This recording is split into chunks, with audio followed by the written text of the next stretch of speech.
You get $1,000 for each concert you wouldn't go to. How much money do you have?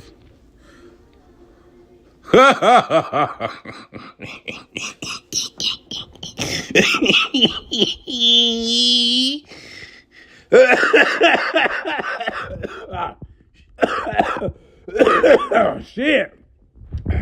10, 20, 30, 40, 50, 80. Give me $80,000, please. Give me $80,000, please. 2, 4, 6, 8. Okay, give me $80,000.